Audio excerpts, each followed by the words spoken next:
Eh bien, si vous en êtes d'accord, je vais commencer. On va avoir des participants qui vont se joindre à nous. Je vais laisser Laurence en parallèle et Jean qui m'épaulent en première ligne vraiment sur cette conférence participative à les accueillir. Et donc, commencer comment? En vous disant que, évidemment, comme tout le monde, on est submergé face à la situation parce que c'est une situation complètement inédite et qui nous met face à des choses totalement inconnues. Et on avait à cœur de se dire qu'est-ce qu'on peut faire pour finalement toutes ces personnes qui se retrouvent confinées chez elles, à travailler à distance. Et on s'est dit qu'il y avait quelque chose qu'on pouvait partager assez facilement. Enfin, il y en avait même deux. La première, c'était de partager notre expérience sur le télétravail, puisque Formapart est en mode télétravail depuis toujours, enfin, en tout cas depuis qu'il y a des salariés chez Formapart. Et puis, en outre, il y a une deuxième raison, c'est qu'on s'est dit, mais on peut partager également notre expérience d'affectation à distance. Donc, c'est vraiment les deux objectifs qui nous ont, qui nous ont motivés pour l'organisation de cet événement. Et on s'est décidé, je crois que c'était mardi en fin de journée, mardi dans la journée. Donc, vous voyez, ça a été vraiment très, très rapide. Et il y a eu 160 inscrits en même pas, en à peine plus de 24 heures. Donc, c'était vraiment, il y a eu un répondant très, très positif. Alors, concrètement, qu'est-ce qu'on va faire pendant ces 2 heures qui sont devant nous? Donc, j'invite Jean à passer le slide suivant. Je vous ai rappelé, excusez-moi, ce n'est pas le coronavirus. Je fais l'allergie hivernale, donc je tousse régulièrement comme ceci, mais ne vous inquiétez pas. Non, et d'une manière, je ne vous transmettrai rien, mais tout va bien. Donc, je vous l'ai dit, bonjour Monsieur Bishop, je vous invite à fermer votre vidéo. Donc, concrètement, qu'est-ce qu'on va faire? On va dans quelques instants passer un petit temps d'inclusion avec vous tous. On vit tous une situation extrême, donc c'est important de partager comment on vit cette situation, et en particulier en lien avec le télétravail. Et puis ensuite, 2 temps. Un premier temps autour du partage de notre expérience du télétravail en toute simplicité. On n'est pas des professionnels du télétravail, on ne vend pas de prestations sur le télétravail, on est juste un cabinet qui fonctionne en télétravail. Donc, on vous partagera en toute modestie notre expérience, suivi d'un petit temps d'échange questions-réponses autour de ça. Et on passera évidemment du temps à ce que vous puissiez échanger entre vous aussi sur vos expériences du télétravail. Et évidemment, on terminera sur une petite conclusion avec quelques pistes pour aller plus loin. J'espère que c'est clair jusqu'ici. 133, 134 participants, il est 15h04. J'attends le feu vert de Laurence, Jean. Est-ce que c'est bon? On peut continuer? A priori, oui. Donc, pour ce temps d'inclusion, ce qu'on vous propose, c'est, vous allez dans quelques instants mis en petit sous-groupe de 4 personnes, et c'est d'échanger finalement aussi simplement face à cette crise inédite, comment vous sentez-vous à l'idée d'un basculement complet en mode télétravail? On ne peut même pas dire qu'on va faire 1 jour par semaine ou 3 jours par semaine, c'est 100% en mode télétravail. Comment vous vous sentez par rapport à cette situation? Donc, vous allez avoir 8 minutes d'échange, 4 personnes par sous-groupe, et donc les sous-groupes vont être créés de manière tout à fait aléatoire. Et ça vous laisse un court temps pour à la fois vous présenter succinctement et puis exprimer comment vous sentez par rapport à ce basculement complet en mode télétravail. Ça fait maximum 2 minutes par personne, et au bout de 8 minutes, vous serez de nouveau tous rapatriés dans cette grande salle. Donc, ceux qui n'ont pas pu connecter leur son, vous allez avoir une difficulté à pouvoir vous exprimer en sous-groupe. Donc, je pense à Marie-Josée en particulier et à Jérôme. Merci de penser à activer votre micro. C'est parti, Jean, tu peux créer les sous-groupes.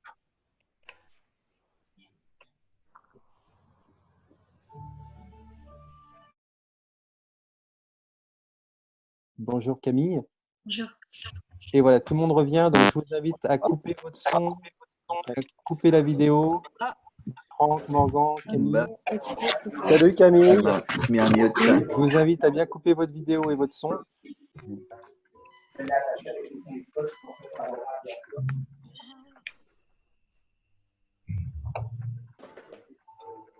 J'ai juste une question, Jean-Philippe. Oui. Comment avez-vous fait pour faire les sous-groupes avec l'outil actuel de conférence?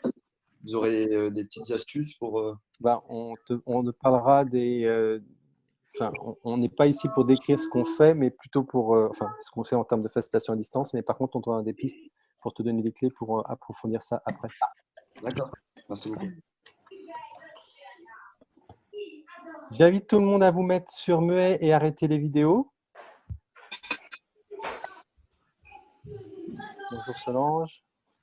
Je vais dire les bonjours à les personnes que je n'ai pas vues encore. Bonjour.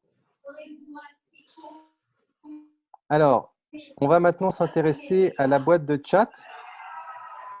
Donc j'invite toutes les personnes à se mettre sur muet, surtout celles qui regardent la télé en même temps. Donc, je vous invite à regarder la boîte de chat pour accéder à la boîte, pardon, pas la boîte de chat, la boîte participant. Donc, vous avez participant ici. Voilà. Et donc, dedans, vous voyez en bas, vous avez notamment un petit picto avec une main. Donc, ce qu'on va faire, c'est qu'on ne va pas pouvoir prendre les réactions de tout le monde, ça serait beaucoup trop long. Vous êtes maintenant 146. Mais en revanche, on va prendre quelques personnes qui aimeraient exprimer quelque chose ou restituer quelque chose qui a été dit dans leur petit sous-groupe. Eh bien, on va prendre quelques personnes pour, en termes de restitution pour avoir la température de ce qui s'est échangé dans les sous-groupes. Alors, donc c'est parti. Ceux qui sont partants pour prendre la parole, bah, il suffit juste de cliquer sur la main et au fur et à mesure, on va vous donner la parole. On va vous inviter à cliquer sur votre vidéo et sur votre son. Donc, Chloé, on peut commencer par toi. Je t'invite à mettre ta vidéo et le son. Donc, tu as le son, Chloé. Maintenant, si tu peux mettre ta vidéo si tu le souhaites. Chloé. Oui, est-ce que vous me voyez? Alors oui, on t'entend et on te voit. Alors, qu'est-ce que tu peux nous restituer de ce qui s'est dit dans ton petit groupe en essayant de faire court? Bien sûr, bah déjà, on était tous contents de se retrouver. Et à l'unanimité, on se partageait que finalement, c'était aussi une opportunité pour pouvoir grandir tous ensemble, pouvoir découvrir aussi une autre manière de se mettre en lien.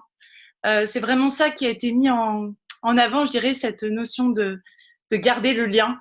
Et puis aussi, le fait de pouvoir se partager des émotions un peu controversées, d'être à la fois dans le plaisir de se retrouver, et puis d'avoir aussi un petit peu de stress, un peu aussi de ce qui se passe en ce moment.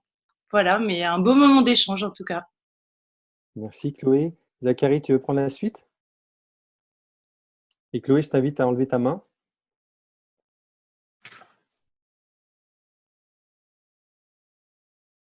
C'est bon? Zachary, oui, vas-y, on t'écoute, Zachary. Ouais, il n'y a pas de vidéo, mais ok. Alors, qu'est-ce que vous En avez fait, dit dans votre sous-groupe? ouais, ça marche. Ouais, dans notre sous-groupe, on s'est retrouvés et tout le monde avait déjà fait du télétravail, au fait, dans les années passées et jusqu'à présent. Et comme dans la force des choses, on est à cause du confinement obligé de le pratiquer. Et ce qu'on a trouvé intéressant, c'est le fait de pouvoir, par exemple, faire de la facilitation à distance comme ce que nous faisons en ce moment. On se posait des questions entre nous. Est-ce qu'on a eu déjà à pratiquer des réunions, des facilitations à distance de ce genre?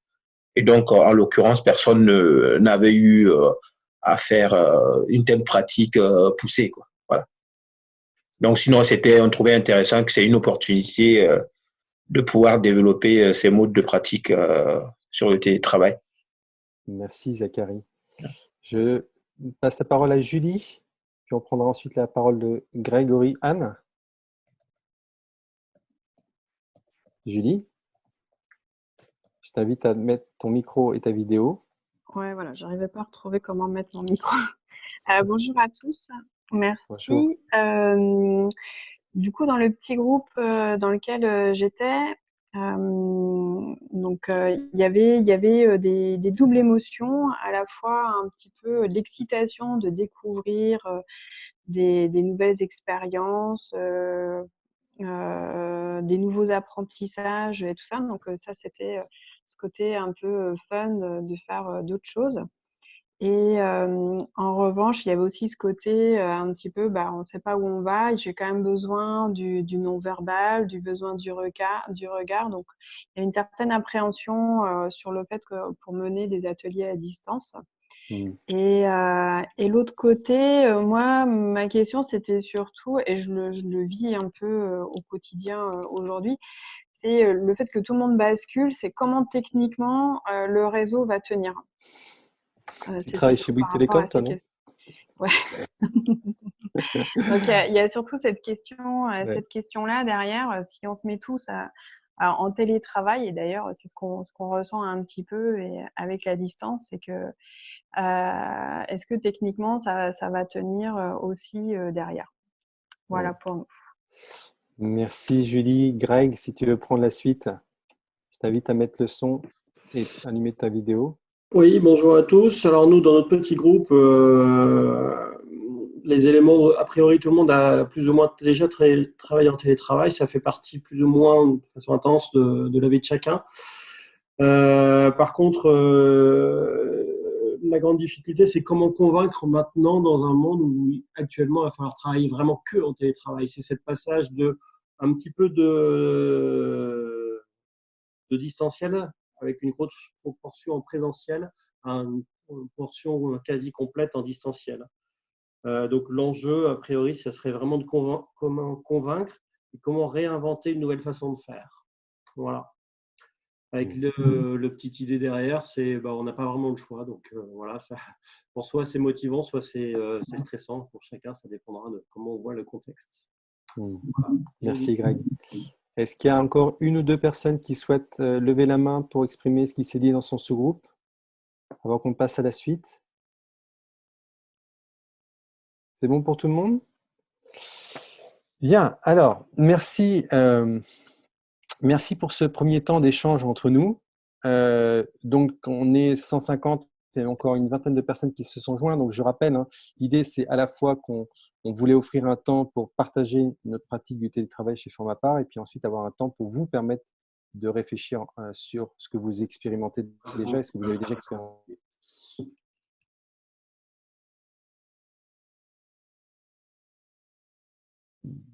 Beaucoup découvrent la facilitation à distance. Il s'avère que chez Formapar, on fait de la facilitation à distance depuis 2014. Les premières expériences, c'était en 2014 avec Jean et l'ONU-SIDA.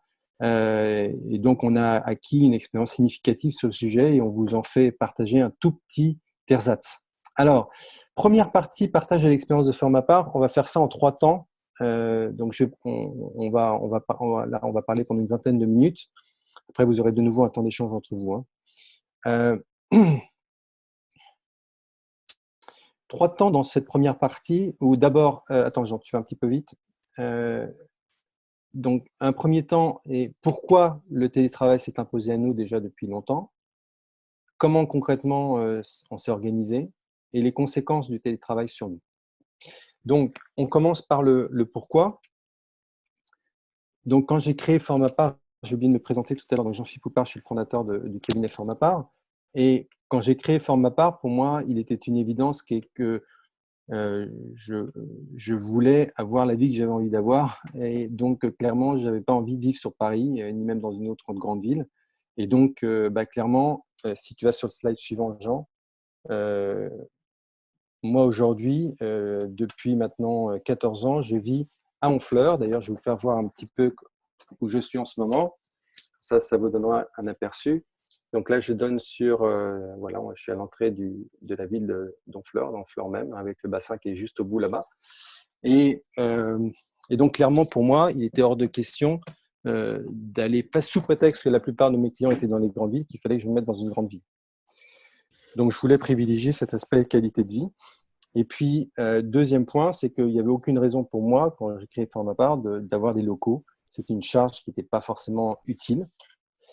Et puis, un troisième point qui est quand même très important, même si c'est sans doute la partie la plus difficile, c'était de faire en sorte que Formapar, dans son fonctionnement, soit aussi un laboratoire d'expérimentation, de la collaboration sous toutes ses formes. Et évidemment, ça inclut la collaboration à distance. Donc, ça, c'était vraiment les motivations depuis le début que moi, j'avais déjà à l'origine de Formapar. Et au fur et à mesure que l'équipe s'est agrandie, eh bien, on a gardé finalement ces motivations, même si ça n'a jamais été vraiment formulé comme des règles d'or de fonctionnement de forme à part, mais en tout cas, ça a toujours été là en filigrane. Donc ça, c'est le pourquoi le télétravail s'est imposé à nous. Ensuite, concrètement, comment on s'est organisé? Là, donc on peut passer au slide suivant, Jean. Si des personnes de l'équipe qui sont ici connectées veulent ajouter quelque chose à ce que je dis, je vous invite à le faire évidemment, hein, parce que finalement, ça, c'est le résultat de ce que nous faisons ensemble.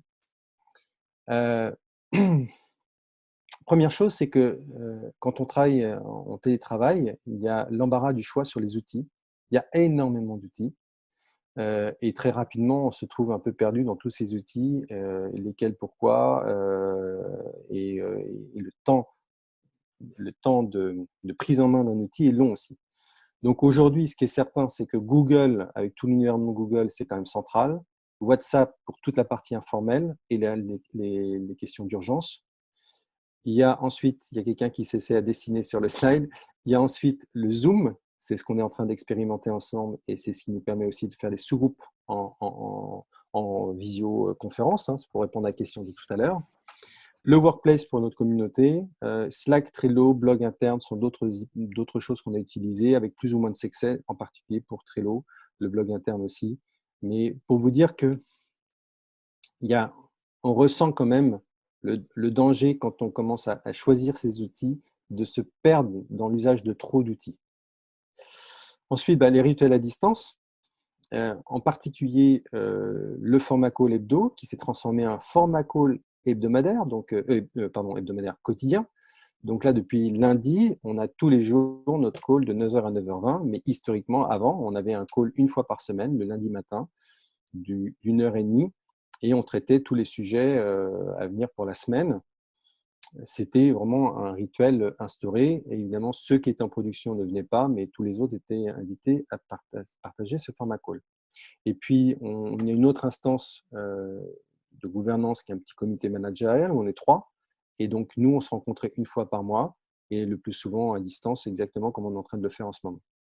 Et pour vous donner quelques autres clés sur les rituels, et je lisais que Good utilisait un Zoom pour faire une forme d'espace machine à café qui soit accessible n'importe quand pour n'importe qui. Donc, je trouvais ça très bien.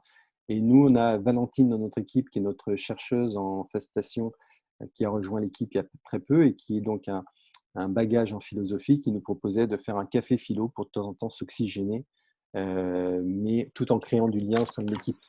On est qu'embarrassé de la quantité de choses qu'on peut faire en termes de rituels. Important à ce stade de préciser que plus on travaille à distance, plus le présentiel devient précieux.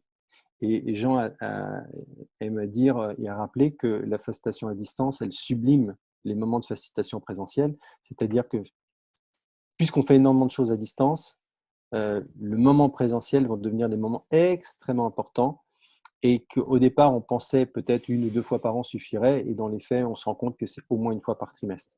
Donc là, le confinement, espérons, ça ne va pas durer 3 mois, mais on a absolument besoin de pouvoir se rencontrer physiquement malgré tout.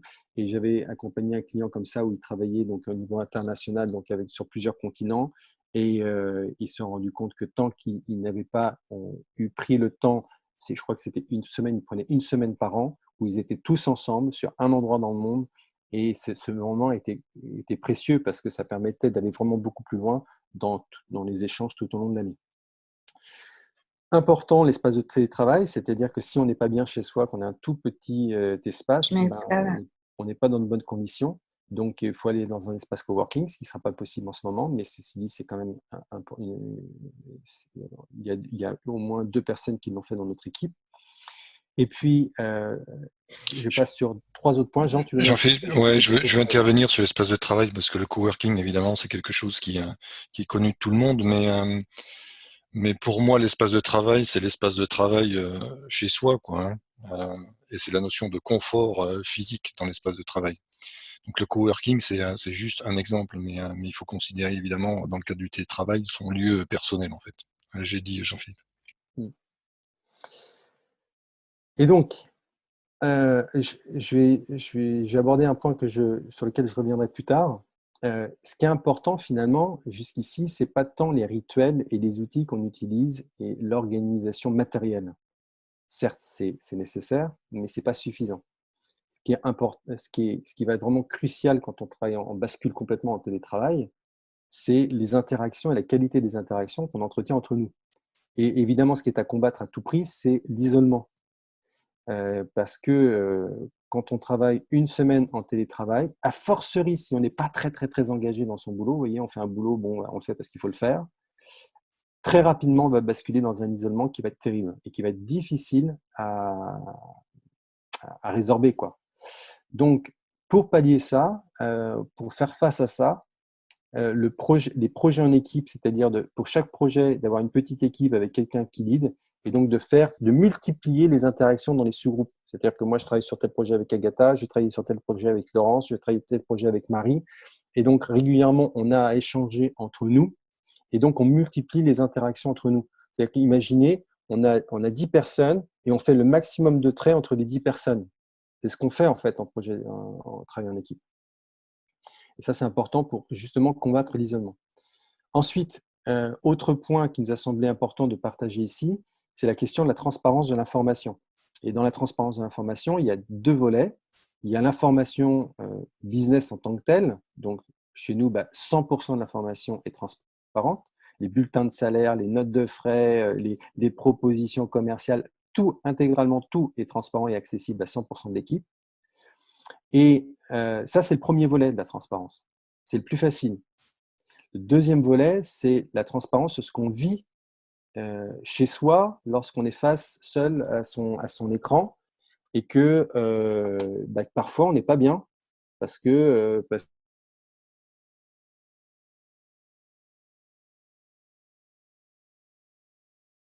ingérences personnelles qui viennent se greffer à ce qu'on fait dans le travail. Bref, il peut y avoir plein de paramètres qui font qu'on vit des choses qui ne sont pas toujours très agréables. Et la grande difficulté, c'est comment parvenir à être en capacité de pouvoir partager là-dessus. Parce que si on garde tout ça pour soi, rapidement, on va creuser un écart, une distance avec le reste de l'équipe et on va creuser l'isolement. Dernier point, répartition des rôles, ça paraît assez évident, mais c'est peut-être bon de le rappeler. Il y a Marie dans notre équipe, c'est elle qui s'occupe de tout le soutien relationnel de l'équipe. C'est-à-dire que quand il y a quelqu'un qui vit quelque chose en difficulté ou qui a eu une difficulté avec une autre personne de l'équipe, parce que n'importe quelle équipe vit ça, eh bien, c'est souvent Marie, enfin, c'est pas souvent, c'est Marie est le point référent pour en parler. De la même manière, quand on fait nos formats call ou autres moments de travail à distance, eh bien, toujours le leader du meeting est en rotation. C'est jamais la même personne qui va leader le meeting. Donc, on essaie d'être vigilant comme ça sur le type de répartition de rôle. C'était très rapide, je ne me rends pas compte si j'ai été trop rapide ou pas. De toute manière, il y aura un temps pour les questions-réponses tout à l'heure, donc on pourra en reparler. Si j'ai été trop rapide sur un point, n'hésiterez pas à me le dire. Je passe au slide suivant.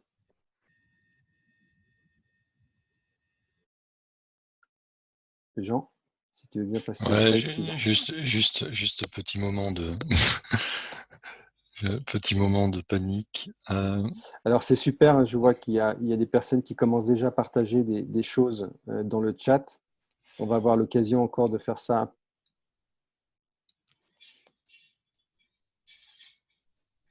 C'est bon, Jean?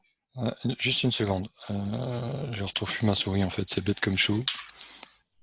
Voilà, pardon. Et si tu peux passer au slide numéro 3.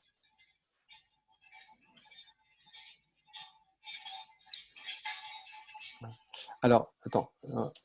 Quelles conséquences donc pour individuels et collectifs du télétravail de manière intensive? Parce que quand même, je rappelle dans l'équipe, je ne l'ai pas dit tout à l'heure, mais on a Jean qui est à Saint-Valery-sur-Somme, moi qui suis à Honfleur, Laurence qui est à Bordeaux, Marie qui est à Toulouse, Agatha qui est à Grenoble. On a 2-3 personnes sur la région parisienne. Donc, on est quand même vraiment très dispatchés. je pense que ce qui peut être, ce qui peut être bien à ce stade, avant de montrer la synthèse finale de ce qu'on peut apporter, je vais peut-être donner la parole à d'autres personnes de l'équipe qui voudraient peut-être partager les conséquences du télétravail sur leur vie à elles, sur leur travail. Est-ce que Laurence, Agatha, Marie, Sonia, Jean, Sylvie, est-ce que vous aimeriez prendre la parole peut-être à ce stade? Personne n'ose. Allez, Marie. Alors, à vas-y, toi. Marie. Allez, je me lance, prendrai la les filles. suite. Ouais, vas-y, je prendrai la suite. OK. Alors, qu'est-ce que ça a comme impact? Ben, un peu tout ce que, même chose que Jean-Philippe pour moi, hein, c'est la qualité de vie, c'est de pouvoir me ressourcer, d'être à 1 heure de mes montagnes, à 2 heures de l'océan et à 1 heure de la mer. Donc, devinez où je suis, même avec l'accent québécois. Et non, je ne suis pas au Québec. Donc, voilà, c'est surtout ça que moi, que le télétravail me permet de faire. Et après, ben, c'est plus les outils. Si je vois qu'il y a une question sur le besoin des rôles, mais on reviendra, on en reparlera un petit peu plus. Mais voilà, moi, j'avais juste envie de vous partager que je me sens vraiment privilégiée d'avoir cette liberté dans mon espace de vie. J'ai dit. Alors, moi, je vais compléter, Marie. Pour moi, c'est un véritable avantage en nature, c'est-à-dire que je me partage entre Évry et Évian. Donc, ce n'est pas tout à fait la même chose, même si j'ai la chance d'avoir 2 jardins. Et la possibilité de travailler soit quand je suis en région parisienne sur Évry, soit quand je suis en Haute-Savoie à Évian, bah, c'est un vrai luxe que j'apprécie grandement. Voilà. Je laisse la parole aux autres. Ouais. Je vais prendre la suite, même si je suis un peu mal poli, parce que je pense que Laurence voulait parler. Allez, vas-y, Laurence. Non, je voulais. Moi, la conséquence pour moi, la plus chouette, c'est que je peux gérer mon temps comme je veux. Et alors là, on a un télétravail, donc elle est là. Mais pour gérer un petit bout comme ça qui débarque dans sa vie, en télétravail, ça me donne la flexibilité dont j'ai besoin pour l'amener chez le médecin, chez le pédiatre, pour gérer les aléas de nounou. Et la confiance qu'on a dans l'équipe fait que je peux très bien travailler très tôt le matin comme très tard le soir. Si je ne suis pas connectée entre 14 et 16 heures, il n'y a personne qui me demandera pourquoi. Parce que ils savent que on sait tout ce qu'on a à faire, on est tous en responsabilité. Et ça me donne une qualité de vie et ça diminue mon niveau de stress de parent de façon incroyable. Donc pour moi, c'est ça l'atout principal. Voilà, j'ai dit. Alors, du coup, je vais prendre la suite, Laurence. Moi, je vais être un peu moins glamour et un peu moins dans la vie du quotidien. Je vais faire le lien avec j'ai envie de dire, l'activité de Formapar en tant que telle. La raison pour laquelle aujourd'hui Formapar est un cabinet qui peut se targuer de faire de la recherche et de l'innovation, c'est parce qu'avec Jean-Philippe en 2014, quand finalement on s'est vraiment rencontrés dans le sens où on a commencé à collaborer ensemble au développement de Formapar, le travail de développement d'une offre autour de la facilitation à distance s'est imposé parce que les conditions dans lesquelles on travaillait, et quand je dis les conditions, c'est quelque chose de très positif pour moi, on était à distance, donc on avait le sujet devant le nez, comme j'ai l'habitude de dire, et ça nous a forcé à développer une offre sur ce travail à distance. Et aujourd'hui, on peut se targuer, pour ma part, d'avoir une certaine compétence dans la pratique de la facilitation à distance au sens technique du terme, mais avec tout ce qui vient d'être évoqué par Marie, Sylvie et puis Laurence, aussi au sens humain du terme. Parce que moi j'aime à rappeler que les outils c'est quand même tout sauf ce qui fait le dur des compétences en facilitation à distance. Voilà ce que je voulais ajouter, Jean-Philippe. Oui, absolument, Jean. On va y revenir dans un instant. Est-ce que quelqu'un dans l'équipe veut s'exprimer? Peut-être Agatha, Valentine aussi. Valentine, avec ton regard extérieur. Agatha, ma connexion est hyper mauvaise, donc je préfère pas m'exprimer, mais je me reconnais beaucoup dans ce que Laurence a dit. Et effectivement, moi qui étais dans une grosse structure, passer dans ce fonctionnement très organique, c'est vraiment du bonheur et c'est extrêmement souple et extrêmement agile. Voilà. Tu veux nous parler du ski que tu as fait en plein après-midi la semaine dernière, non? Oui, Ok. effectivement, la semaine dernière, il a neigé et j'ai pu aller avec mon fils faire du ski de fond et rattraper ce que j'avais à faire le lendemain matin ou le soir, je me souviens plus. Donc, c'est aussi ça, la souplesse du télétravail quand on est tous en confiance les uns avec les autres. J'ai dit. Valentine, tu vas ajouter quelque chose? De manière très vite, c'est un super sujet d'étude pour ma part et son organisation organique en télétravail. C'est la première fois en plus pour moi. Donc, et c'est très pratique de faire du télétravail quand ces outils, c'est des livres. Donc, belles conséquences individuelles et beaucoup de confort et un beau sujet d'étude. Donc, je pense que Sonia est avec ses 2 enfants en ce moment, donc je ne suis pas sûr qu'elle soit disponible. Estelle est en congé maternité. Je vais finir pour ajouter à ce qui a déjà été dit et pour éviter d'être dans la redondance. Mais moi, techniquement, vendredi dernier, je me suis fait opérer et normalement, je suis en arrêt de travail pour 3 semaines. Et devinez quoi, je suis en train, face à vous, face à 155 personnes, en train de faciliter un temps d'échange.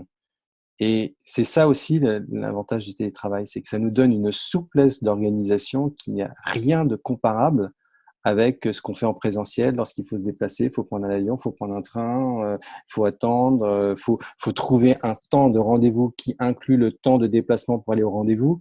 Bref, à distance, c'est beaucoup plus facile de s'organiser. Et je pense que si en présentiel, on avait voulu organiser quelque chose comme ce qu'on est en train de faire sur Paris, on n'aurait jamais pu, en moins de 48 heures, faire la même chose. On aurait eu toutes les peines du monde d'avoir 154 personnes pour un temps de 2 heures comme ça. Donc, ça, c'est aussi la vertu du télétravail, c'est que ça facilite quand même beaucoup les choses en termes d'organisation. Alors, pour finir, Jean, si tu veux bien passer au slide suivant, un peu en forme de synthèse. La réussite du télétravail, même si on est d'accord que les outils, les process, l'organisation matérielle, méthodologique est importante, néanmoins, ce n'est pas ça qui fait la qualité du télétravail. Ce qui fait la qualité du télétravail, c'est en grande partie la qualité de la dynamique relationnelle de l'équipe. Et donc ça, c'est possible. Comment on fait pour s'assurer que la dynamique relationnelle de l'équipe est bonne? Eh bien, plusieurs volets dont on a parlé, mais je vais faire le focus sur 2 d'entre eux. La confiance et la responsabilisation des personnes qui est largement accrue. Même quand on dit qu'on fait confiance et on responsabilise les gens et que tout le monde est sur le même plateau, on a quand même un regard sur ce que chacun fait. Quand on est à distance, c'est fini. Donc, on n'a pas le choix que de faire confiance et de laisser les gens prendre leurs responsabilités. Donc, on est à force, on est à marche imposée, en quelque sorte, vers la confiance et la responsabilisation. On ne peut pas le feindre. Si je passe mon temps, moi, Jean-Philippe Poupard, fondateur du cabinet, à vouloir gérer, m'assurer que ce que chacun fait à distance toute la journée, mais je vais devenir dingue. Ça ne peut pas marcher dans ces conditions. Donc, confiance et responsabilisation accrue et à marche forcée. Et donc ça va contribuer à créer la dynamique relationnelle. Et encore faut-il qu'on soit dans une qualité d'échange entre nous qui nous permette de ne pas nous sentir isolés. Parce qu'on peut avoir toute la confiance de son manager et la responsabilisation qui va bien, mais si moi je travaille seul dans mon coin, très rapidement, surtout si on est en confinement comme en ce moment et que ça va durer plus de 2 semaines, ça va devenir insoutenable. Et je vais me sentir vraiment seul. Donc, comment être en transparence les uns vis-à-vis des autres? On n'est pas transparent sur tout, évidemment, mais en tout cas, que ce qu'on vit chacun dans son espace de télétravail, on puisse le partager avec les uns et avec les autres, et pas toujours avec la même personne. Si moi, je partage qu'avec Marie à distance, à un moment donné, ça va créer un déséquilibre dans l'équipe parce que je n'ai jamais échangé avec Agatha ou Laurence. Donc, il faut que cette transparence, non seulement il faut qu'elle parte de soi, mais en plus, il faut aussi la provoquer. D'où ces rituels importants où on ne va pas juste parler que du business, quoi. Et puis, last but not least, faire du télétravail uniquement parce que ça va coûter moins cher en location d'espace bureau et de mètres carrés par personne, je pense que c'est déjà se tirer une balle dans le télétravail, quoi. Clairement, si on doit faire du télétravail, c'est pour tout ce qui a été évoqué tout à l'heure par les personnes de l'équipe, c'est parce qu'on est persuadé que ça va contribuer à une amélioration de la qualité de vie de l'équipe. Il faut qu'il y ait du sens derrière le télétravail. Si c'est uniquement, comme on l'a vu avec plein de cabinets conseils qui ont commencé à réduire de manière conséquente leur siège avec le prétexte de dire comme ça on réduit les coûts, tout le monde trouvait ça super, je dis non. Si c'est ça la motivation, c'est nul. On passe à côté de l'essentiel du télétravail, qui est finalement de donner les possibilités aux personnes d'améliorer leur qualité de vie. Jean, je n'avais pas terminé, voilà. Donc, non, mais tu sais, j'ai des gros doigts, Jean-Philippe. Hein. Oui. C'est ce qu'on partage là, finalement, c'est ce qu'on a réussi à modéliser en l'espace de 48 heures, même pas, sur ce qu'on vit. Probablement qu'on aurait plein d'autres choses à dire et sans aucun doute, vous aurez plein d'autres choses à dire. Mais avant de vous donner la possibilité de partager aussi vos expériences, peut-être que c'est le moment venu de prendre un temps d'échange sur ce que vous venez d'entendre. Et donc, Jean, c'est le slide suivant. Et donc, de nouveau en sous-groupe, dans tout ce que vous venez d'entendre, en quoi vous vous êtes senti le plus interpellé? Qu'est-ce qui vous a parlé le plus dans ce que vous venez d'entendre? Où est-ce que vous sentez que vous êtes déjà bon? Où est-ce que vous sentez qu'il y a un écart qui est important? De quoi avez-vous envie de parler finalement avec les autres personnes sur ce que vous venez d'entendre? Donc, chacun va pouvoir s'exprimer à tour de rôle.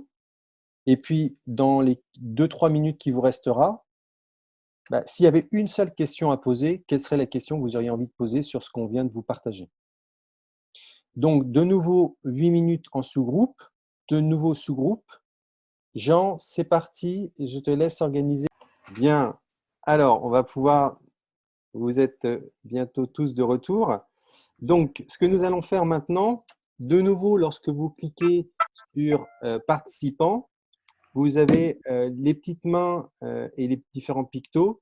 Donc, je vous invite à lever la main pour ceux qui ont une question vraiment.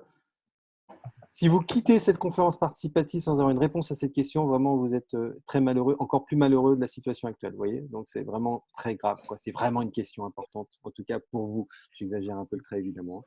Mais donc, une question importante, je vous invite à lever la main. Et puis les autres qui n'ont peut-être pas eu l'opportunité de dire leur question, je vais vous inviter à noter votre question clé sur le chat. Alors, on va en prendre donc une petite dizaine déjà à l'oral. Alors, Pierre, on commence par Pierre. Bonjour. Bonjour Pierre. Moi, j'ai une question par rapport à l'intégration de nouvelles personnes dans une équipe. Parce que comment avec le travail à distance, on peut intégrer quelqu'un qui vient d'arriver. J'ai bien entendu qu'il y avait beaucoup de choses qui étaient du partagé, etc. Comment on arrive à le faire? Voilà. Moi, j'avoue qu'à distance, j'ai du mal à… Voilà. Ouais. Merci Pierre. On va en prendre plusieurs et puis on répondra après. Julie?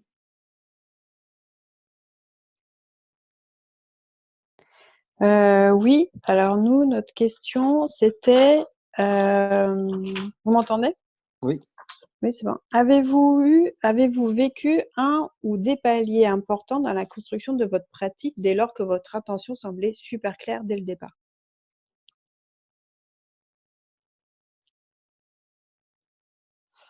Merci Julie. T'en prie. Émilie? Bonjour. Moi, ma question, c'était quels sont les différents rôles? Sur le précédent slide, on parlait de différents rôles, donc j'ai vu un en lien avec le relationnel, mais ça m'intéresse bien d'avoir tous les types de rôles qui peuvent exister pour faire fonctionner l'équipe à distance. Merci. Merci. On avait ensuite Mélanie. Oui, bonjour. Notre groupe a réfléchi autour de la facilitation.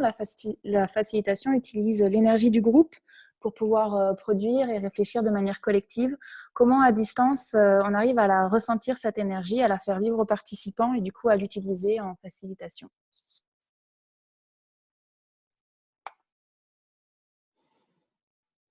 Merci. Merci. On a ensuite Dorota. Oui. Alors, donc, nous, ce qui nous a marqué, c'est ta phrase « Plus on travaille à distance, plus le présentiel est précieux ». Alors, du coup, pour ne pas gâcher ce précieux présentiel, qu'est-ce qu'il faut surtout faire et qu'est-ce qu'il faut surtout ne pas faire dans ce présentiel.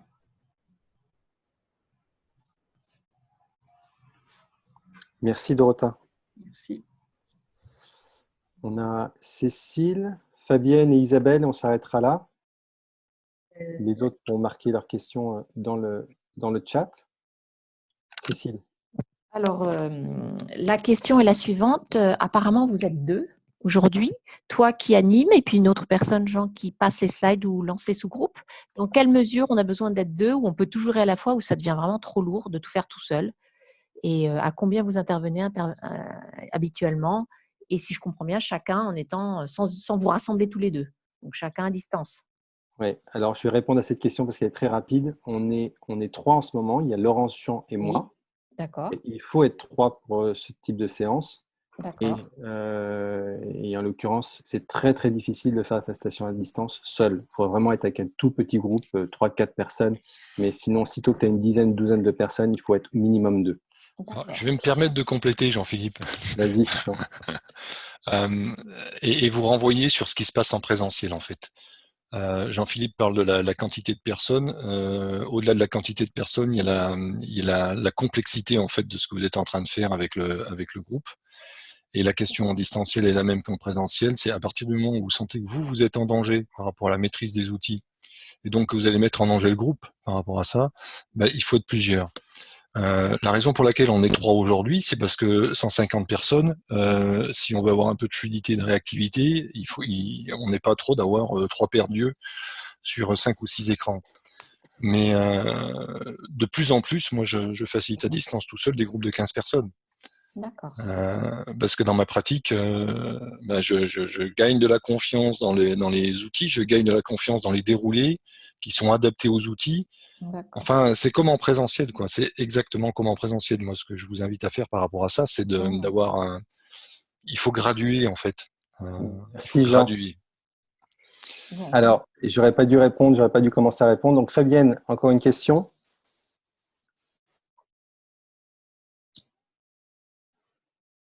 Fabienne? Oui, ça y est, excuse-moi, j'avais oublié de mettre mon haut-parleur. Moi, c'est la question qu'on s'est posée, en fait, elle est proche, elle est proche de ce que Dorothée, de ce que Dorota a annoncé. Nous, la question qu'on s'est posée, c'est quel équilibre faut-il trouver entre les rituels à distance et les rituels présentiels pour qu'ils gardent la qualité dont vous parliez? Et est-ce qu'il y a quelque chose, par rapport à l'expérience, est-ce qu'il y a quelque chose justement qui serait à préconiser sur cet équilibre optimal, si on peut dire, à trouver? Merci Fabienne. Isabelle? Oui, alors nous, dans notre groupe, ce qui nous avait vraiment interpellés, c'était la question de la confiance et de la responsabilisation des collaborateurs qui passent en télétravail.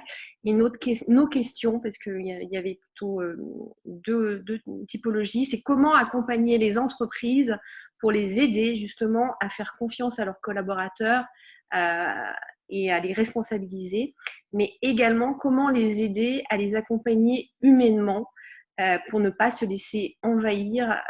Donc, il y a la question de l'équilibre vie personnelle et vie professionnelle quand on est en télétravail. Donc, comment accompagner les entreprises sur la confiance et humainement. Merci Isabelle. Dernière question avec Youssef.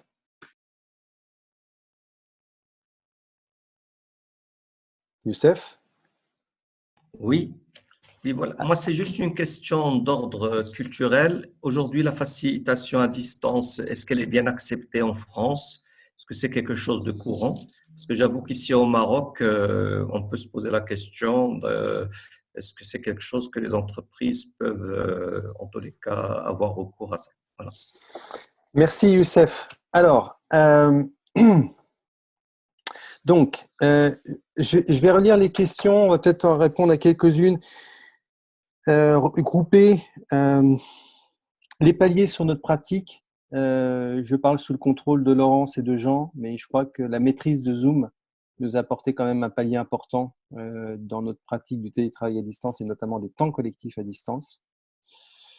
Si Laurence et Jean voulaient compléter, c'est maintenant. Je vais compléter, Jean-Philippe. Ouais. Mais je vais t'ennuyer souvent. Ce qu'a apporté Zoom, je pense, c'est du confort et du cocooning dans la pratique à distance. C'est-à-dire que c'est un outil on en a testé plusieurs et celui-là, on a de la confiance. On a de la confiance. La question de Dorota sur la partie présentielle, sur tout ce qu'il faut faire et surtout ce qu'il ne faut pas faire quand on se revoit en présentiel. Puis il y avait aussi une question sur l'équilibre distance-présentiel de Fabienne. Donc, nous, au départ, ce qu'on faisait, c'est qu'on avait un séminaire ouvert de 2 jours par an. Et évidemment, c'est largement suffisant. Et donc, on a rapidement ajouté une journée dans une salle sur Paris, entre nous, pour bosser. Donc, ça faisait uniquement 3 jours, on était toute l'équipe en présentiel. On ne traite dans ces journées que des sujets complexes qu'on ne peut pas traiter en présentiel. Exemple des derniers sujets qui ont été traités. Aidez-moi là, l'équipe. Il n'y a pas si longtemps, l'équipe a revisité les paliers de rémunération. Donc, quels sont les différents paliers de rémunération chez Formapar et comment on passe d'une rémunération à une autre. Ça s'est fait en présentiel. On a aussi travaillé la raison d'être en présentiel. La raison d'être, ça c'était il y a 2-3 ans déjà, mais c'était effectivement en présentiel. La stratégie commerciale aussi.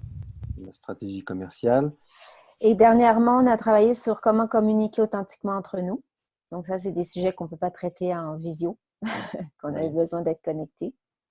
Oui. Donc, en fait, tous les sujets qui font avancer l'équipe ensemble et qui reconnectent et surtout des sujets qui demandent à ce que ce soit toute l'équipe qui soit ensemble pour en parler. Ouais. Il est important de préciser que ces temps présentiels sont systématiquement précédés d'une soirée tous ensemble. C'est-à-dire qu'il n'y a jamais une rencontre en présentiel tous ensemble sans qu'il y ait une soirée associée. Et dans cette soirée, évidemment, non seulement on va manger, boire un verre et manger, mais souvent on en profite pour faire des activités un peu ludiques. La dernière fois, donc, on s'est retrouvés à la plage à Pantin. Sachez qu'il y a un gymnase à Pantin qui est recouvert de sable, donc on se croit vraiment à la plage.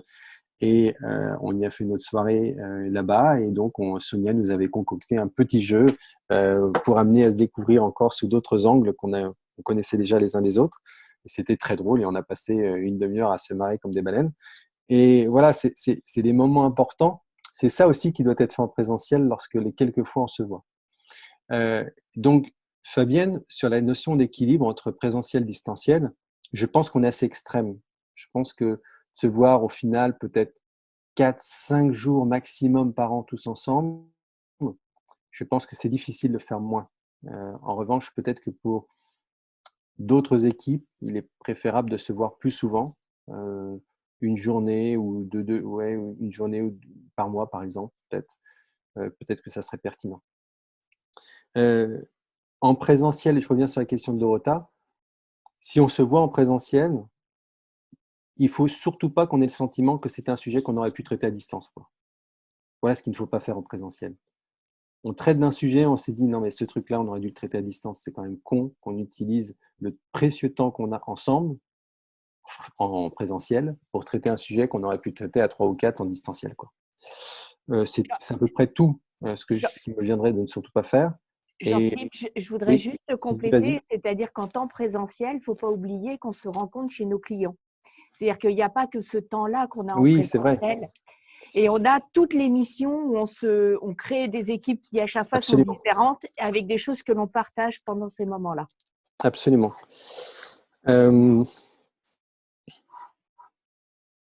Alors, les différents rôles, c'était une question donc, de Émilie, je crois. Au fond, on a assez peu de rôles.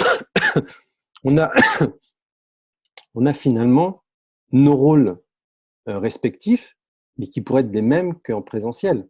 Jean s'occupe de toute la partie administration et finance, Marie s'occupe de toute la partie communication, Agatha de la partie marketing, Laurence du processus de certification et de notre outil pour la gestion administrative de la formation professionnelle. donc finalement, ça, c'est des rôles qu'on pourrait avoir tout autant en présentiel. Je crois que ce qui est très distinct sur la partie distancielle, c'est finalement la personne qui va pouvoir vraiment prendre soin du lien entre les uns et les autres, ce qu'on a appelé le rôle de soutien de Marie. Ça, c'est vraiment autant en présentiel. Vous allez me dire, en présentiel, c'est important et c'est supposé être le manager, mais à distance, ça va devenir crucial. C'est-à-dire qu'il faut qu'il y ait quelqu'un qui soit le point d'alerte pour toute l'équipe, qui soit le veilleur à ce que ça se passe bien pour tout le monde. Donc, à ta question, Émilie, sur les différents rôles, je pense que c'est vraiment le rôle principal. J'imagine qu'il y a plein d'autres rôles qu'on peut attribuer, comme par exemple le rôle administrateur de Zoom qui gère tous les comptes de Zoom. On pourrait imaginer qu'il y a le rôle administrateur sur Workplace, on pourrait imaginer qu'il y a le rôle d'administrateur de WhatsApp. Bref, après, ça, c'est des petits rôles. Mais j'ai envie de dire, te dire quels sont les différents rôles, il y en a peut-être autant que de tâches qu'on peut avoir exécutées. Donc, je n'ai pas de réponse qui me vient en plus de ce que j'ai déjà dit. Marie, je me tourne vers toi. Est-ce que toi, tu verrais autre chose ou pas ajouter? Je sais pas encore la main. Non, je pense qu'on a pas mal tout, t'as pas mal tout vu. Ouais. Ouais. Par rapport au rôle? Ouais. Non, c'est surtout les rôles quand on anime. En fait, on facilite nos réunions. Ça, c'est hyper important. Même si on est facilitateur, on peut avoir tendance. Et c'est vrai que ce qu'on se rend compte, c'est que pour que nos réunions soient efficaces, il faut vraiment qu'une personne lead la réunion, même si pour qu'il y ait de l'efficacité au bout de la ligne. Sinon, on peut vite s'éparpiller dans les discussions et donc perdre notre temps. Donc, ce qu'il faut garder en tête, c'est que toutes les rencontres qu'on fait, elles sont hyper efficaces. Il faut qu'elles soient efficaces, mais toujours ajoutées par un check-in et un check-out. C'est-à-dire qu'on prend le temps en début de réunion de faire le tour de tout le monde rapidement et en fin de réunion aussi. Donc, ça, c'est des temps de qualité qu'on s'ajoute. Voilà, je pense que… Moi, j'en ajouterai un. J'ajouterai quelque chose. C'est le fait que individuellement, chaque participant a à distance une responsabilité encore plus énorme qu'en présentiel, à savoir d'avoir une d'avoir une connexion Wi-Fi de qualité, une connexion réseau de qualité, d'avoir un écran qui soit suffisamment grand pour pas poser toutes les 5 minutes la question « je ne vois pas, qu'est-ce que je peux faire ?» et avoir un casque avec un micro intégré qui se branche sur le PC. Parce que s'il y a des problèmes d'audio, ça impacte directement sur le collectif. Donc, le maître mot, c'est en tant que participant, j'ai une responsabilité vraiment très importante par rapport à ça. Peut-être plus accrue qu'en présentiel. Je vais répondre à la question d'énergie maintenant à distance. Comment on gère l'énergie à distance? C'est très particulier. Là, je suis en train de prendre la parole devant 140 personnes. Si j'étais en présentiel, je ne serais pas dans le même état pour m'exprimer. Physiquement, je ne me sentirais pas de la même manière. J'ai un niveau d'attention beaucoup plus vigilant. Là, je me sens plus spontané finalement. Et donc, si je vous partage ça, c'est que ça a un impact sur l'énergie du groupe à distance. C'est-à-dire qu'au fond, étonnamment, on peut plus facilement aller dans des échanges de grande spontanéité. Vous savez, souvent on dit dans un atelier, il y a des gens qui n'osent pas parler, ou il y a des gens qui se tiennent en retrait. Eh bien, étonnamment, on est capable de faire beaucoup mieux à distance. Parce que là, je vous parle, je suis chez moi, donc je suis dans mon environnement, donc je me sens naturellement confiant. Et ça, c'est assez étonnant à palper. Hein. On a fait quand même plusieurs expériences comme ça avec des grands groupes à distance. Et c'est vrai que c'est étonnamment très intime. Et donc, pourquoi je parle de ça? Parce qu'il y avait aussi une question sur l'intégration de nouvelles personnes. Je crois que c'était Pierre qui posait la question. Et au fond, rien ne nous empêche de faire l'intégration à distance parce que justement, on va être capable de créer, si les personnes sont en confiance, encore une fois, hein, et si on prend soin de faciliter, comme le disait Marie tout à l'heure, avec un check-in, avec un agenda précis, etc., donc juste faciliter une réunion à distance, eh bien, les personnes qui sont nouvelles dans l'équipe vont pouvoir assez facilement s'intégrer, au moins dans la dynamique de l'équipe. Après, il va falloir passer du temps avec elle en face à face, enfin en face à face à distance, mais en tout cas en one-to-one, pour lui expliquer l'environnement technique, etc. Mais ça s'acquiert vite. Donc, ça ne nous est pas arrivé, pour être très franc, Pierre, de devoir intégrer une personne sans jamais l'avoir rencontrée physiquement. On a un coup de chance, c'est que souvent les personnes qui sont jointes à l'équipe se sont joints à des moments où on se rencontrait en présentiel. En tout cas, on a fait matcher les deux. Et donc, ce qui fait qu'on avait déjà une rencontre physique. Hein. Mais je ne vois rien qui empêcherait l'intégration d'une nouvelle personne à distance. Si ce n'est, peut-être, de ne pas se prendre suffisamment soin d'organiser ces temps collectifs de manière la plus fluide possible. De vraiment prendre soin de faciliter ce moment à distance avec cette équipe et donc cette nouvelle personne qui arrive. Comment on ferait si on était en présentiel? Ben, on ferait sans doute un tour de table pour que chacun se présente, à minima. Et peut-être qu'on ferait aussi un autre exercice pour que chacun puisse partager son retour d'expérience depuis qu'il a rejoint l'équipe. Eh ben, on va faire la même chose, mais à distance. Alors, il y avait la question de la confiance, et puis après, il y avait la question de Youssef sur la facilitation à distance en France. Alors, la confiance, comment accompagner les équipes, les entreprises vers plus de confiance vis-à-vis de leurs collaborateurs et dans le processus de télétravail? J'ai envie de dire que le coronavirus, avec tous les dangers qu'il représente, est quand même, il va faire un boulot monstrueux pour propager le télétravail. Les entreprises ne vont pas avoir le choix que de faire confiance. D'ailleurs, elles le font. Elles n'ont pas le choix que de laisser leurs équipes à distance, travailler à distance. J'ai appris que le gouvernement avait lancé le chômage partiel parce qu'ils anticipaient que de toute manière, même pour les entreprises où les salariés pourraient travailler à distance, il y aurait une perte de productivité. Intéressant. Moi qui ai travaillé toute la semaine à distance, je n'ai pas du tout le sentiment d'avoir été moins productif. Mais donc, je pense que la situation qu'on vit en ce moment va nécessairement faire accepter le télétravail et va nécessairement amener les entreprises à faire confiance. Là où on va vivre quelque chose d'intéressant, c'est dans les équipes qui fonctionnaient déjà mal. Imaginez une équipe qui fonctionne mal. Vous avez des gens qui sont déjà très isolés dans l'équipe. Vous êtes à distance, ça va être encore plus difficile. Donc, ça veut dire que vraisemblablement, là où ça ronronnait à peu près correctement, à distance, les problèmes vont être mis plus facilement à jour. Donc, le besoin d'accompagnement, probablement, va être plus évident, va se formaliser sans doute plus facilement aussi, parce qu'on sait qu'on est dans une situation de crise, donc les managers vont plus facilement demander de l'aide.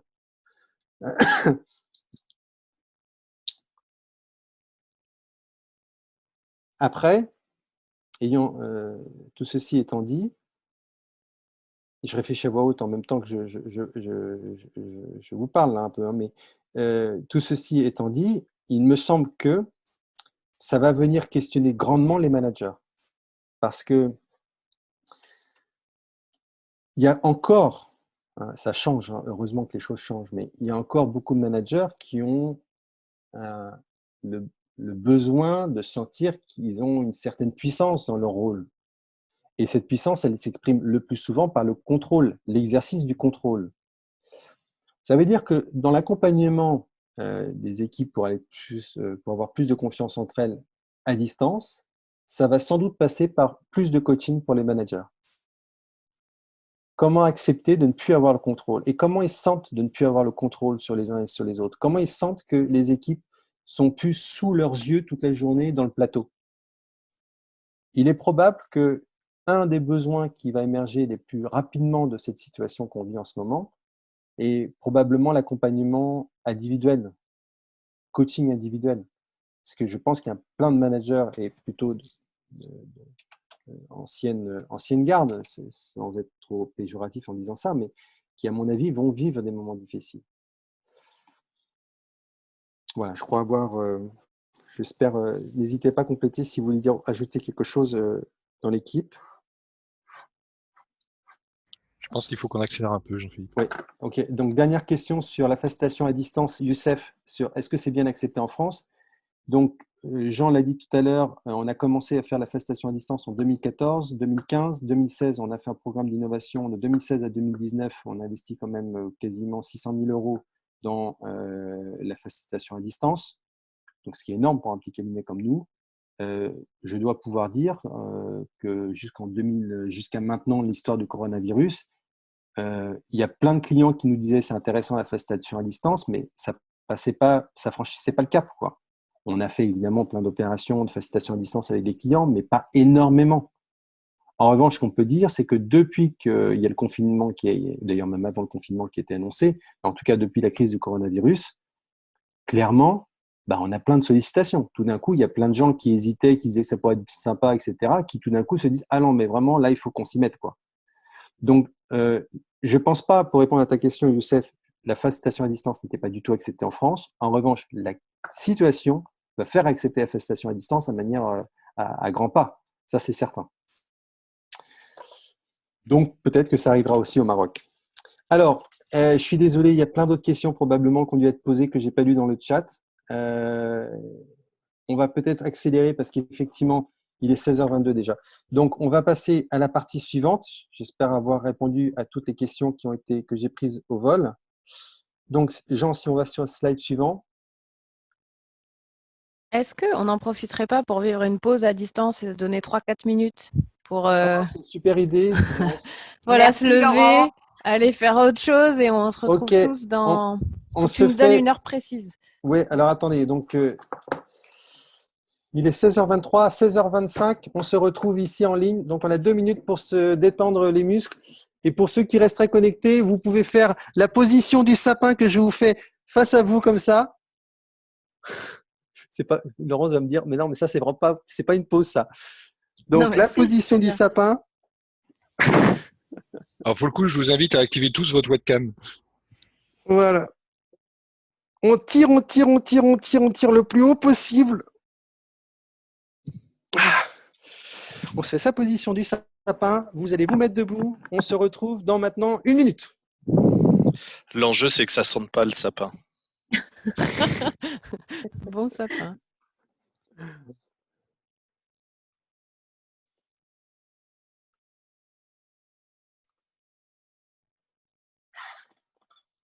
Allô? Oui, Alain. Alors, Vous avez une pause. Hein. Si vous voulez faire une pause technique, c'est le moment. c'est le moment, d'accord. Ok, merci.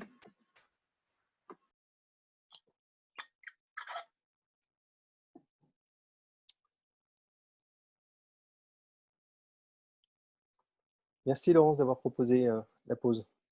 Oui, c'est une participante qui nous l'avait demandé dans le chat, donc je me suis dit que c'était le bon super. moment. C'était maintenant. Alors, l'a bloqué. C'est normal, c'est très intentionnel. Mais oui, mais tu viens de nous dire que tu vas l'ouvrir. Ah, d'accord. Ok. Bon, Est-ce que ça va mieux, là, Marie? Est-ce que ça va mieux, Marie? Allez, on va terminer la pause. Il est 16h27. Je me sens incluse. C'est bon, Marie? Oui, C'est bon oui. Bon, alors, mesdames et messieurs, j'espère que vous êtes tous de retour. La pause est terminée.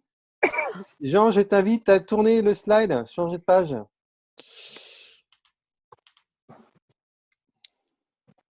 Donc, attention, mesdames et messieurs.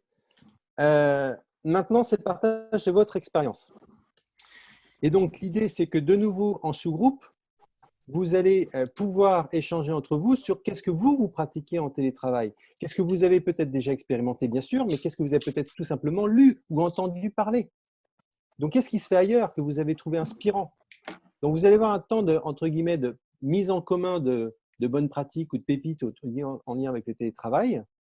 Et ensuite, on va vous demander, donc à la fin de votre temps, de sélectionner les 3 meilleures pépites que vous partagerez sur le chat. Donc, attention, c'est parti. Jean, je t'invite à faire des sous-groupes de 4. C'est parti. Je vous invite à rejoindre vos sous-groupes.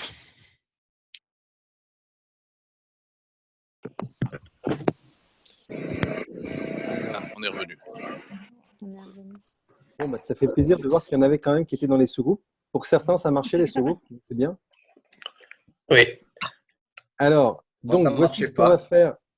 Ça ne marchait pas, Youssef, les sous-groupes? Non, j'ai signalé. Il y avait Ça n'a pas personne. marché pour moi non plus. On n'était Ouais, parfois tout on seul. était plusieurs où Moi ça non n'a pas plus. marché, on était obligé de revenir en grand groupe. En Pour fait, moi je non crois que… plus. Pour moi non plus. Pour moi non plus, j'étais toute Je me seule. retrouvais tout seul, oui. Oh, Ouais, désolé. merci pour la pause toute seule, c'était cool. Alors, Nous, on était 2. bon, alors voilà exactement un très très bon exemple de ce qui peut se passer en facilitation à distance. On se croit parfois en capacité de pouvoir improviser assez spontanément. Et donc là, en l'occurrence, Laurence a vu sur le chat quelqu'un qui demandait une pause. Laurence s'est dit, bah ouais, c'est une bonne idée de faire une pause avant l'exercice de partage dans ce groupe. Et moi, spontanément, j'ai dit, bah allons-y. Sauf qu'évidemment, bah, quand on dit une pause de 2 minutes, ça peut vite déborder. Et donc, bah, forcément, on a fait des sous-groupes, mais il n'y avait pas les bonnes personnes, tout le monde n'était pas là au bon moment. Puis après, on n'a pas cliqué, chacun n'a pas cliqué au bon moment parce qu'il n'était pas à l'écran quand les sous-groupes se sont constitués. Bref, donc tout ça pour dire que eh bien, l'improvisation en facilitation à distance, c'est compliqué. Et a fortiori, quand on est sur un grand groupe comme celui-ci. Néanmoins, pour un certain nombre d'entre nous, on a pu partager sur un certain nombre de pépites et même de bonnes adresses à venir. Je pense au Yoga du Rire qui est organisé là bientôt par Stéphane en facilitation à distance. J'invite les uns et les autres à mettre vos pépites donc dans le chat. On va pouvoir les récupérer ensuite par Laurence. Et ceux qui vraiment auraient à cœur de partager oralement parce qu'ils se disent ça, c'est vraiment un truc, il faut absolument connaître ça. Je vous invite à lever la main et pour prendre la parole et l'exprimer devant tout le monde. Stéphane, tu veux prendre la parole, c'est ça? Alors, oui, Stéphane et ensuite Martine. Non, en fait, j'avais oublié de baisser ma main, pardon.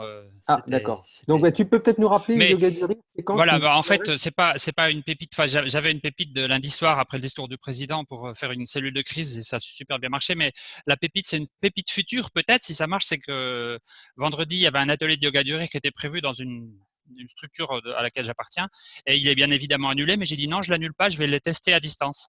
Donc, je viens de prendre un forfait de base Zoom et puis on verra ce que ça donne. Voilà, chacun chez soi. Je vais mettre le lien, mais venez pas tous, il n'y aura pas assez de place, hein, mais je vais mettre le lien dans le chat. Merci Stéphane. Martine, ça me fout la pression quand même. Martine, on t'écoute. J'ai vécu une expérience de réunion à distance hier et j'ai été vraiment impressionnée parce qu'on a commencé par un temps de centrage guidé avec clochette tibétaine, respiration et ça a marché pour 30 personnes à distance et j'ai trouvé que oser faire ça était vraiment magnifique en démarrage. Bon, c'était des personnes qui ont une pratique, on ne se connaissait pas, hein, mais c'était plutôt des facilitateurs également. Mais j'ai trouvé que c'était super d'oser commencer comme ça et ça a pour moi remarquablement fonctionné à distance et je vais garder cette idée. Merci à vous. Merci beaucoup Martine. Tu étais en compagnie de la troupe AOH avec Nancy, si j'ai bien vu. Donc tu étais entre de bonnes mains. Absolument. Est-ce que quelqu'un veut prendre la suite? Est-ce que quelqu'un veut nous partager? Il y a plein de choses qui se partagent sur donc le chat. Est-ce que d'autres personnes veulent prendre la parole? Levez la main.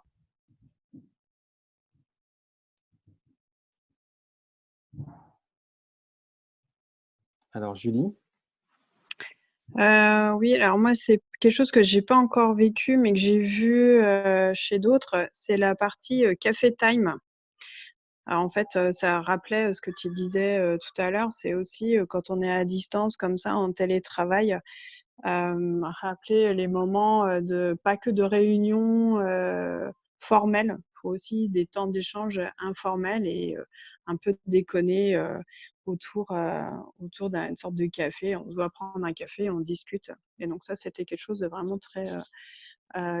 qui, dans ces moments-là où certains se retrouvent vraiment seuls chez eux, ce qui n'est pas mon cas parce que je me retrouve en famille, donc j'en avais pas forcément la notion. Mais pour ceux qui se retrouvent vraiment seuls, de retrouver ce moment un peu de café time, dans ces moments-là, j'avais trouvé ça bien. Merci Julie. J'essaierai de retrouver la vidéo de l'équipe Good qui avait expliqué la configuration sur Zoom pour l'organiser. Marion? Oui, bonjour à toutes et à tous. Moi, je voulais partager avec vous quelque chose que j'ai lu hier ou avant-hier sur le site de Laura Mabille, qui est consultante en productivité au travail, je crois. Et elle proposait 4 questions à partager en équipe sur un groupe WhatsApp ou pourquoi pas dans le call de 20 minutes le matin dont tu as parlé, Jean-Philippe. Les 4 questions, c'est comment je me sens, partage une victoire de la journée d'hier, sur quoi j'ai avancé hier et ce que je vais faire aujourd'hui. Et voilà, que chacun des membres de l'équipe partage ça soit voilà, sur un groupe collectif, soit pourquoi pas en binôme aussi avec une personne de l'équipe. Voilà ce que je voulais partager avec vous. Merci Marion.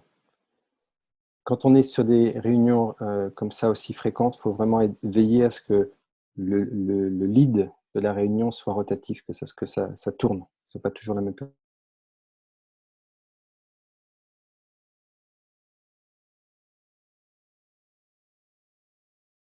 « 16h44, je pense qu'on avance. Alors, ce qu'on va faire, c'est qu'on va récupérer l'ensemble des propositions qui sont dans le chat et on vous le mettra dans un document partagé qu'on vous enverra. Je propose, donc vous avez encore quelques minutes pour noter vos pépites directement dans le chat. Jean, je propose que tu ailles sur la dernière partie. Il nous reste un quart d'heure pour clore. Alors, vous avez été plusieurs à poser des questions sur la facilitation à distance en tant que telle. C'est vrai que c'est notre cœur de métier. Le télétravail, ce n'est pas notre cœur de métier. On n'est jamais consulté par un client pour les aider et les accompagner dans le télétravail. Notre métier, c'est quand même la facilitation. Et donc, qu'est-ce qu'on peut faire pour aller plus loin sur la facilitation et en particulier sur la facilitation à distance? Alors, Jean, si tu veux bien passer le slide suivant.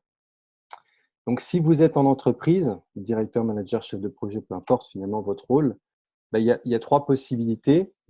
Vous avez une réunion, un atelier, un séminaire à organiser à distance et vous pouvez faire appel à un facilitateur à distance. On a été sollicité pour organiser un séminaire de 200 personnes qui va donc évidemment ne plus être organisé en présentiel et qui devra être organisé à distance. Et bien donc, on va les accompagner là-dessus. Vous souhaitez inspirer les équipes sur la facilitation à distance, eh bien, on peut tout à fait organiser un schéma de conférence participative comme celui-ci, sur le thème, évidemment, en lien avec la collaboration, parce que c'est quand même notre sujet. Mais sachez qu'on va organiser une série de conférences participatives dans les semaines à venir avec des personnes très, très différentes. J'ai parlé de Martine, tout à l'heure, j'ai parlé de Nancy. On a prévu avec Nancy d'organiser une conférence participative sur facilitation et interculturelle. Donc ça, c'est le deuxième volet. Et puis, troisième volet, c'est de monter en compétence les équipes. Donc, soit une formation fondamentaux de la facilitation à distance. En gros, c'est un petit webinaire de 2 heures. On va vraiment sur les trucs et astuces pour faciliter le minimum du minimum à distance, notamment via un outil comme Zoom, mais pas que. Et puis ensuite, on a notre parcours d'approfondissement sur la facilitation à distance, qui est 4 modules de 2 heures, plus un petit temps d'intercession, pour pouvoir monter en compétence sur la facilitation à distance de manière vraiment approfondie. Et évidemment, tout ceci est suivi potentiellement de supervision individuelle ou collective. On a parfois des gens qu'on a formés et qui veulent organiser par eux-mêmes quelque chose à distance. Et on est la petite main. Sachez que le plus compliqué quand on facilite à distance, ce n'est pas ce que je suis en train de faire, mais c'est ce que fait Laurence et Jean. C'est vraiment la partie la plus complexe du travail. La partie donner des consignes à l'oral, dire bonjour, ça c'est très facile au fond. Mais en revanche, de veiller à toute la partie technique, support derrière, ça c'est quand même beaucoup plus complexe. Puis, si vous êtes indépendant, donc c'est le slide suivant, Jean. Donc, soit vous débutez en facilitation, vous faites juste un webinaire fondamentaux des facilitations, c'est 2 heures. Et ensuite, vous pouvez faire de la supervision individuelle ou collective. On va organiser aussi des temps de supervision à distance. D'ailleurs, c'est marqué supervision individuelle ou individuelle. En fait, c'est ou supervision collective. Il y a une erreur dans le slide là. Et puis, si vous êtes déjà formé à la facilitation, chez nous ou pas d'ailleurs, vous avez donc déjà une expérience significative. Vous savez ce que c'est que de faire un cadrage, de designer un atelier. À ce moment-là, vous pouvez rentrer soit par les fondamentaux de la facilitation ou soit directement sur le parcours facilitation à distance. Donc, comme je le décrivais tout à l'heure, avec plusieurs modules et un temps d'intercession. Et dans tous les cas, la supervision. Voilà, j'en ai terminé sur ce qu'on peut proposer pour aller plus loin sur la partie facilitation à distance. Restez connectés sur LinkedIn parce qu'en ces temps-là, on communique principalement via notre page LinkedIn, donc de Formapar. Donc, si vous êtes intéressé, n'hésitez pas. Pour ceux qui sont déjà formés chez nous, on communique aussi sur le Workplace. Je crois avoir tout dit. On peut donc passer à la dernière étape.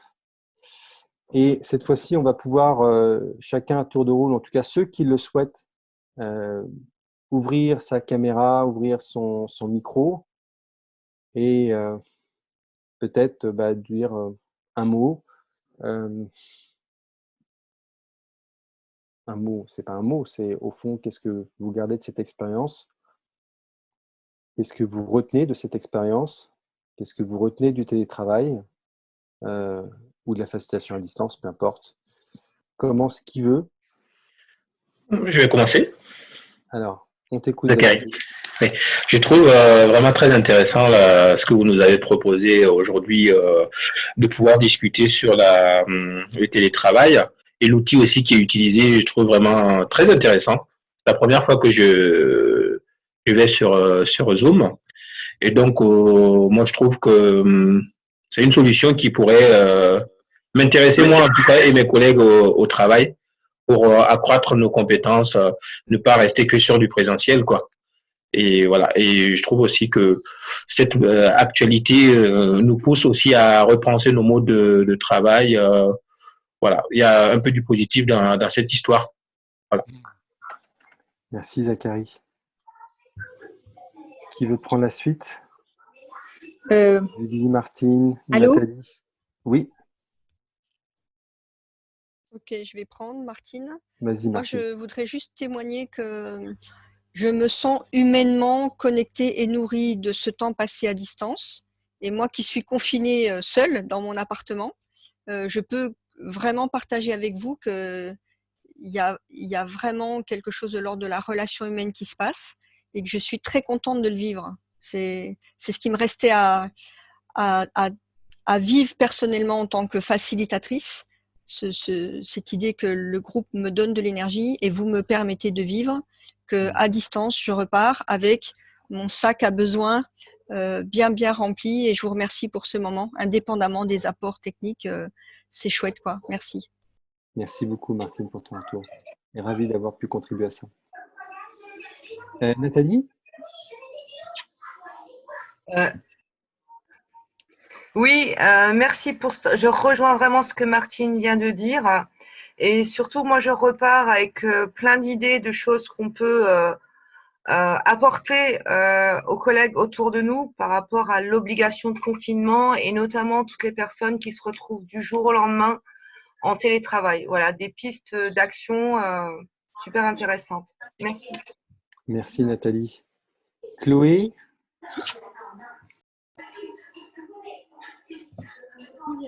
Allô? Oui. Oui, vous m'entendez? Oui, Chloé, vas-y. Écoutez, déjà, je voulais vous remercier parce que c'était vraiment très intéressant. Ce que je voulais vous partager également, c'est que ce que je retiens vraiment de la situation actuelle, c'est l'importance et la valeur du faire ensemble.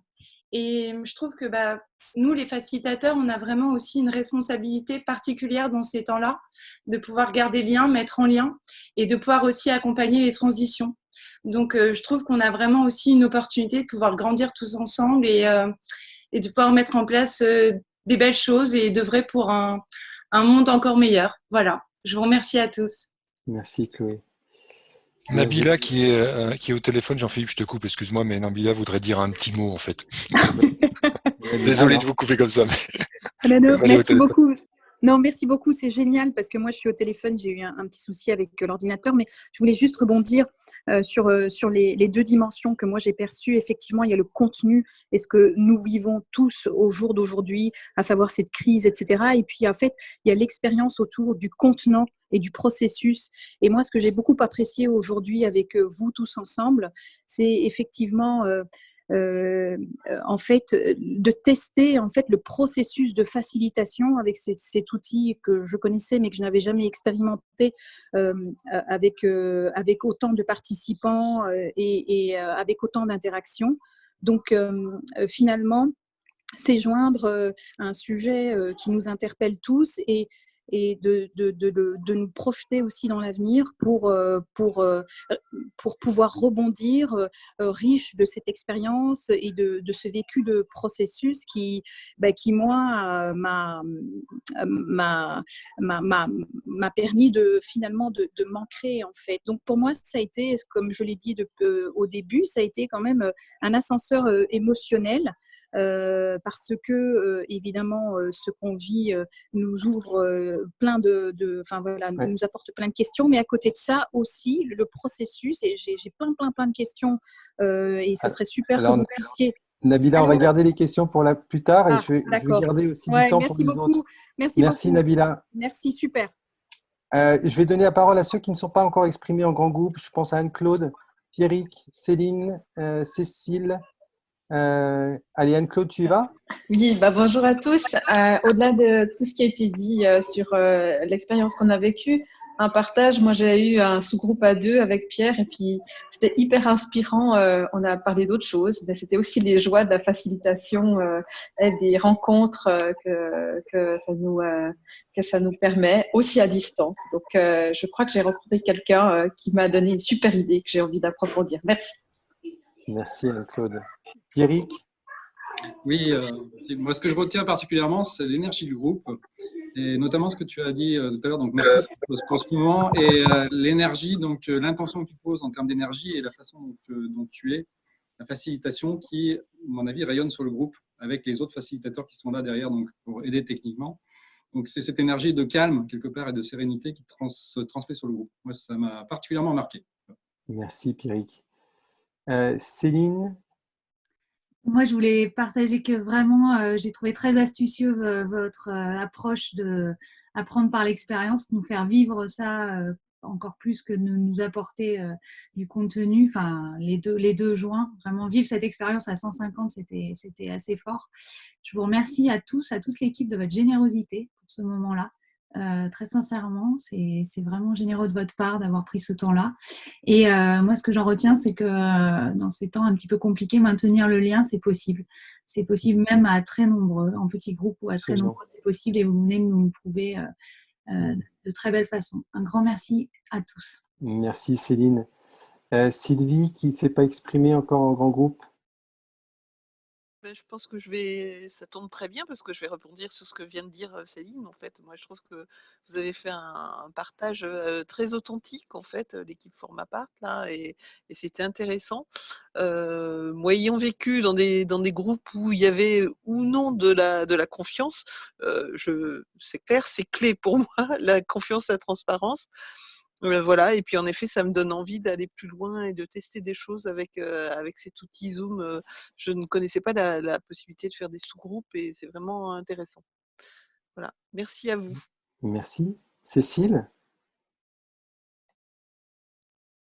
Cécile Lalande? Mais le micro, Cécile. Oui. Cécile? Cécile, active ton micro. Oui, j'ai un problème de micro, j'ai mis mon casque. Donc, un grand merci à vous parce que j'ai une échéance le 30 mars où on me demande de transformer une animation pour 10 personnes en quelque chose à distance. Je connaissais Zoom, mais du coup, aujourd'hui, ça m'a vraiment rassurée sur la fluidité qui est possible. Donc, vraiment un grand merci à toute l'équipe de Formapart et je vois bien le travail d'équipe derrière. Et j'ai aimé aussi mettre des visages sur des noms parce que je vous connaissais pour certains de noms et je vous avais jamais vu, donc ça je trouve ça super. Et du coup pour cette question d'isolement à laquelle moi je suis sensible parce que je vois beaucoup de gens isolés autour de moi, je me dis que ça fait longtemps que j'ai envie de créer quelque chose autour de qui veut rire avec moi et un petit rendez-vous journalier pour rire et pour prendre le temps de rire chaque jour me semble plus qu'important en ce moment, donc je crois que je vais me lancer. Je t'invite à rester en contact avec Stéphane. D'accord. Merci, merci en tout cas. Hein. Et Carole qui ne s'est pas exprimée, je crois, en grand groupe. Oui, vous m'entendez? Oui, on t'entend, Carole. Donc déjà, un grand merci. Hein, c'est une belle expérience que vous avez fait vivre là. Moi, je repars avec déjà la prise de conscience de cet outil là, Zoom, qui est très intéressant avec cette histoire de sous-groupe là, qui va être super riche pour moi. Le deuxième point, c'est l'accent que tu as mis sur l'importance d'accompagner les managers aujourd'hui. Et ça, je pense que suite à suite à ce que tu as dit, effectivement, moi, je vais réfléchir à mettre en place un accompagnement beaucoup plus conséquent que ce que j'avais prévu. Et dès maintenant. Et je fais le lien aujourd'hui entre le travail qu'on avait initié vis-à-vis d'eux et puis l'opportunité en fait positive que représente cette situation pour accélérer l'accompagnement des managers vers plus de lâcher prise, sachant que pour l'instant il y a beaucoup de peur de leur part, mais voilà. Et voilà. Et donc merci pour toutes ces bonnes idées. Merci Carole. Encore 3 personnes et puis on va, je dirais un mot final. Julie. Oui, alors moi je voulais profiter aussi de ce temps-là T'es pour pas en dire confinement toi que… Julie, toi? Ouais, bah regarde. Grand confinement. Non, ce que je souhaitais vraiment partager, c'était le télétravail en grandes entreprises. On le connaît, les réunions à distance, on connaît. Le fait de le vivre à 100%, ça peut permettre surtout d'apporter le processus et les méthodes de fonctionnement qui, jusqu'à aujourd'hui, pour moi, étaient un peu délaissées. Et ce manque de confiance. Et ce confinement va me permettre, je pense, d'apporter un peu ces règles et le processus nécessaire et que ça se perdure après quand le confinement sera pas, ne sera plus présent. Donc ça va permettre, j'aimerais bien que ça permette d'amener des bonnes pratiques pour que ça perdure ensuite. Donc je vais Merci aller Julie. rapidement voir mes managers. Merci. Merci. Dorota et Nadine. Et on s'arrêtera là. Dorota. Alors, donc, pour ma part, merci parce que je n'ai pas vu 2 heures passer. Franchement, je ne me suis pas ennuyée, donc je n'ai pas perdu mon temps. Je te remercie, Jean-Philippe et toute l'équipe. 2 choses que je retiens tout particulièrement. La première, c'est confiance en outil. Tu as une confiance totale, donc du coup, tu peux te concentrer sur ton contenu et ainsi, ton outil peut donner le rythme aux échanges. Oui, et Dorota, excuse-moi, je précise, j'ai pas tant confiance dans l'outil que confiance en Laurence et Jean. Très bien. C'est Super. surtout que j'ai confiance en Laurence et Jean. Ok, Ouais. d'accord. Tu t'es entouré des personnes expertes, génial, je prends alors. Et puis deuxième chose, tu l'as dit, j'en avais pas conscience. Le fait que dans certaines équipes, ça ne fonctionne pas très bien, le fait de ce travail à distance, ça va encore plus l'augmenter en fait. Je n'en avais pas conscience. Là, tu viens de mettre ce point que je dis, ok, d'accord, je dois être attentive à 2-3 points chez moi. Merci bien. Dorota. Nadine, on terminera par toi Nadine.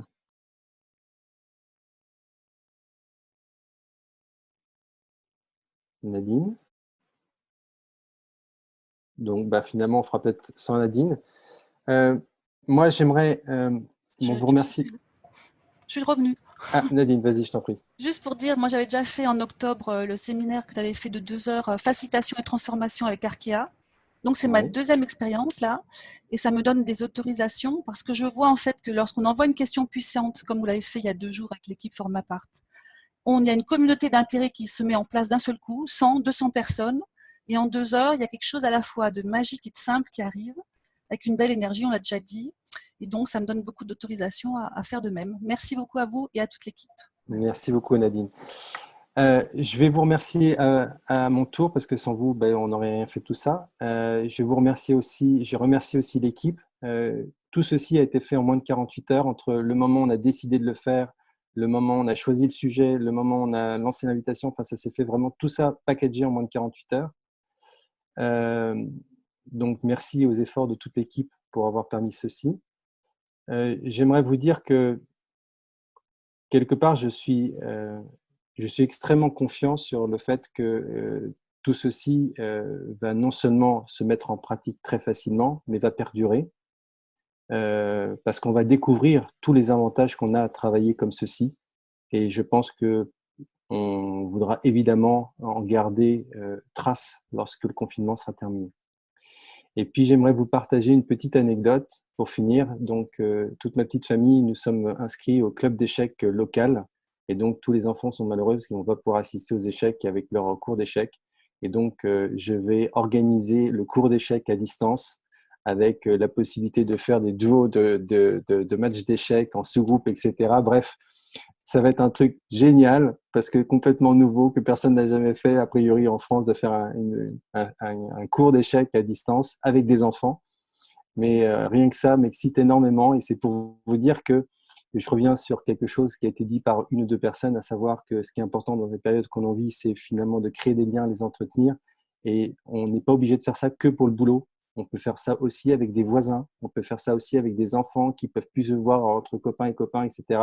Eh bien, on peut faire une salle de récréation sur Zoom. Voilà. Donc, sur ce, merci à tous. Je vous souhaite une bonne continuation dans ce moment extrêmement particulier et j'espère à bientôt. Au revoir à tous. Au revoir. Au revoir. Au revoir. Merci. Bye bye. Au revoir. Au revoir, merci. Au revoir. Merci. Bye bye. Salut. Au revoir. Merci. Bye bye. Bye bye. Oh, les visages passent trop vite. Ça me donne le tournis. Au revoir. Bye bye, merci beaucoup. Salut. Au revoir pour tout. Ciao, ciao, ciao. Salut. Salut. Bye bye. Bye bye. Ciao, ciao. Merci.